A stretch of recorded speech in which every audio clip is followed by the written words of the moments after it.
আমাদের সবারই অতি পরিচিত এই পাখির বাংলা নাম হলো হাঁড়িচাঁচা। এদের বৈজ্ঞানিক নাম হলো ডেন্ড্রোসিট্টা ভ্যাগাবুন্ডা। এরা করভিডে বা করভিডি গোত্র বা পরিবারের অন্তর্গত পাখি। এই প্রজাতির পাখির লেজ খুব লম্বা হয়। এদের বৈজ্ঞানিক নামের অর্থ ভবঘুরে গাছ দোয়েল মানে ডেন্ড্রন, গ্রিক মানে হলো গাছ, কিট্টা মানে দোয়েল, আর ল্যাটিন ভ্যাগাবুন্ডা মানে ভবঘুরে। সারা পৃথিবীতে এক বিশাল এলাকা জুড়ে এদের আবাস, প্রায় 43,60,000 বর্গ কিলোমিটার এলাকা জুড়ে। বিগত কয়েক দশক ধরে এদের সংখ্যা অপরিবর্তিত রয়েছে। সেই কারণে IUCN এই প্রজাতিটিকে ন্যূনতম বিপদগ্রস্ত বা লিস্ট কনসার্ন বলে ঘোষণা করেছে। ভারতবর্ষের বন্যপ্রাণী আইনে এই প্রজাতিটি সংরক্ষিত। এছাড়াও বিভিন্ন অঞ্চলে, বাংলাদেশেরও কিছু বিভিন্ন অঞ্চলে আর আমাদের ভারতবর্ষেরও পশ্চিমবঙ্গের বিভিন্ন অঞ্চলে এই পাখিটিকে তাওড়া, তাড়ে, ল্যাজঝোলা, ঢেকিলাজা, কুটুম পাখি ইত্যাদি নামেও ডাকা হয়। এদের বিস্তৃতি হলো দক্ষিণ এশিয়া ও দক্ষিণ পূর্ব এশিয়ার বিভিন্ন দেশ জুড়ে, যেমন ভারত, বাংলাদেশ, পাকিস্তান, নেপাল, ভুটান, মায়ানমার, চীন, থাইল্যান্ড, লাওস, ভিয়েতনাম ও কম্বোডিয়ায় এই প্রজাতির মূল আবাসস্থল। এছাড়া সিঙ্গাপুরে এই পাখিটিকে অবমুক্ত করা হয়েছে। এই খয়েরি হাঁড়িচাঁচা পাখিদের চোখ হয় লালচে, লম্বা লেজ বিশিষ্ট এরা সর্বভুক পাখি। এদের দৈর্ঘ্য কম বেশি 50 সেন্টিমিটারের মতো হয়। ডানা 15 সেন্টিমিটার, ঠোঁট 3.2 সেন্টিমিটার, পা 3.3 সেন্টিমিটার ও লেজ হয় 23 সেন্টিমিটারের। এদের ওজন 115 গ্রাম। প্রাপ্তবয়স্ক পাখির পিঠের দিক লালচে বাদামি রঙের হয় ও দেহের নিচের দিক খয়েরি রঙের হয়। মাথা ও ঘাড়ের পেছনের অংশ এবং বুক কালচে স্লেট ধূসর। দেহের পেছনের ভাগ লালচে। পেট অবসারণী ঈষৎ পীত বর্ণের হয়। ডানার পালক ঢাকনি কালো। ডানার গোড়া থেকে শেষ পর্যন্ত খোপ খোপ সাদা বা ফিকে ধূসর পালক থাকে। এর সাদা পট্টি ওড়ার সময় স্পষ্ট চোখে পড়ে। লম্বা ধূসর লেজের আগায় কালো ফিতা থাকে। এদের চোখ কমলা বাদামি থেকে সামান্য বাদামি লাল হয়। এদের ঠোঁট হয় বলিষ্ঠ। ঠোঁটের রং কালচে ধূসর। ঠোঁটের গোড়ার নিচের অংশ অপেক্ষাকৃত হালকা। পা ও পায়ের পাতা হয় কালচে বাদামি। আর স্ত্রী পুরুষ পাখির চেহারা অভিন্ন। অপ্রাপ্তবয়স্ক পাখির মাথা তুলনামূলক বাদামি হয়। এছাড়া ডানার পালক ঢাকনিতে পিতাবো আভা থাকে। লেজের ডগা ফিকে পিতাবো এবং মুখের রং মেটে হয়।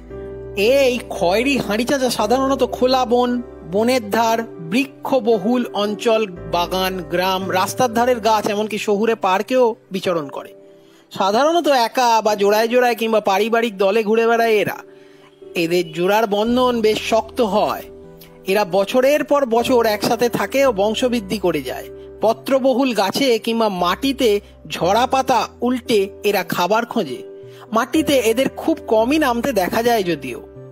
এদের খাদ্য তালিকায় রয়েছে বিভিন্ন পোকামাকড়, পাকা ফল, ফুলের মধু, অমেরুদণ্ডী প্রাণী, ব্যাঙ, ছোট সরীসৃপ, ছোট সাপ, বাদুড়, ইঁদুর, ছুঁচো, কাঠবেড়ালি, পাখির ছানা ও ডিম এবং পচা মাংস।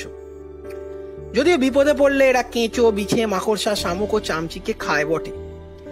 এরা খুব একটা ভালো শিকারী নয়।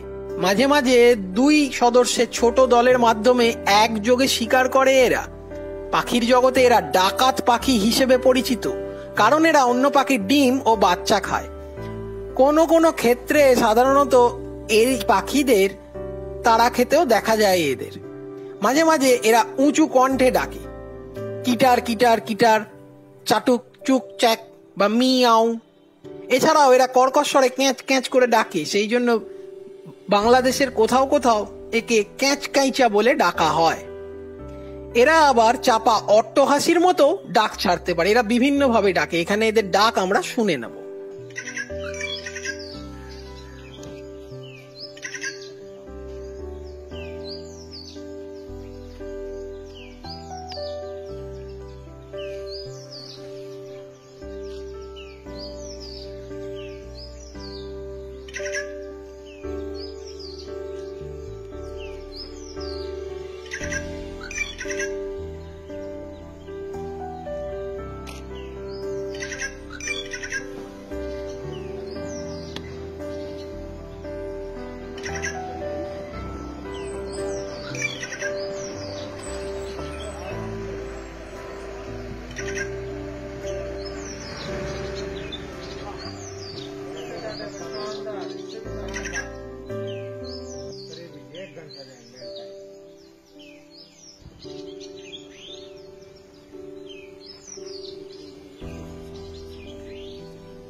এদের প্রজনন মৌসুম হলো মার্চ থেকে জুলাই। বাসা বাঁধার জায়গা নির্বাচন করতে এদের 1 থেকে 3 দিন সময় লাগে। বাসা বানাতে 4 থেকে 7 দিন সময় লাগে। স্ত্রী ও পুরুষ হাঁড়ি চাচা উভয় মিলে বাসা বানায়। বনের ধারে লতা, ডালপালা, বাঁশের কঞ্চি, পাতা ও মূল দিয়ে বাসা তৈরি করে এরা। বাসা গোলাকার ও কাকের বাসার মতোই অগোছালো হয়। ভূমি থেকে বাসার উচ্চতা 6 থেকে 8 মিটার উঁচুতে হয়। আর বাসা বানানো হলে সেখানে 4 থেকে 5টি ডিম পাড়ে এরা। ডিম রঙে ব্যাপক বৈচিত্র্য লক্ষ্য করা যায়। সাধারণত ডিমের বর্ণ শ্যামন সাদা রঙের হয়। এছাড়া সবুজাভ, পাটকিলে, লালচে ও গোলাপি ডিমও দেখা যায়। ডিমের উপর অনেক সময় লালচে বাদামি ছিটছিট থাকে। ডিম আকারে কিঞ্চিত গোলাকারই হয়। ডিমের মাপ হয় 2.9 × 2.1 সেন্টিমিটারের। 17 থেকে 19 দিনে ডিম ফুটে ছানা বের হয়। বাবা মা উভয় ছানাদের খাওয়ানোর ভার নেয়। 29-30 দিনে ছানারা বাসা ছেড়ে বাইরে বেরোয়। আশা করি আমাদের আজকের ভিডিওটি তোমাদের সবার ভালো লেগেছে। ভালো লাগলে একটি লাইক করো, কমেন্ট করো, ভিডিওটিকে শেয়ার করো, চ্যানেলটিকে সাবস্ক্রাইব করো এবং সাথে থাকা বেলটিকে বাজিয়ে দাও সামনের আসা ভিডিওর জন্য। আজকের জন্য আমরা আসছি। সবাই ভালো থেকো, সুস্থ থেকো।